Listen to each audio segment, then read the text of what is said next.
আজকে সানডে, তো দুপুরবেলা খাওয়া দাওয়ার পরে একটু রেস্ট নিয়ে রেডি হয়েছি বাড়িতে যাবো বলে। বাড়িতে আজকে পিসি এসছে, পিসির সাথে দেখা করতে যাব। তো আমি রেডি হয়ে বেরিয়ে পড়েছি। রাস্তায় দেখি আমার বোনরা সব ফুচকা খেতে যাচ্ছে, তো ওদের সাথে দেখা হয়ে গেল। বাড়িতে গেলাম না, ওদের সাথে চলে গেলাম ফুচকা খেতে। আমি যাব না, তা ওরা টেনে টেনে নিয়ে চলে গেছে। চলে এসে ফুচকা খেতে। আর একটা মজার বিষয় দেখো, এই যে ব্ল্যাক কালারের সোয়েটারটা দেখছি, এটা আমার শাশুড়ি মা আজকে কিনে দিয়েছে। এটা পরে দেখা হয়নি, তাই আমি এটা পরেই বেরিয়েছি। কিন্তু নতুন ড্রেসে যেটা লাগানো থাকে, আমি নাম কি বলবো জানি না, তো ওই সিলটা আমি খুলিনি, ওইটা পরেই আমি চলে এসেছি। রাস্তার মধ্যে হাঁটতে হাঁটতে আমার হঠাৎ মনে পড়লো যে আমি ওটা তো ছিঁড়ে ফেলিনি, তো ওটা পরেই চলে এসেছি। ভাগ্যিস আমার চুলটা পেছন দিক থেকে ছাড়া ছিল, না হলে রাস্তার লোক দেখে আমাকে তো পাগল বলতো। যাই হোক, ফুচকা খেতে লাইনে দাঁড়িয়েছিলাম, বোনকে বললাম ওটা ছিঁড়ে দে, তো ওটা ছিঁড়ে দিল আর কি।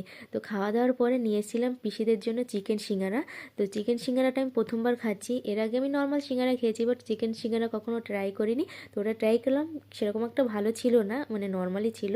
তো বাড়িতে চলে এসেছি, আর পিসিরা এখন ঠাকুমার জন্য বানাচ্ছে সাজের পিঠে।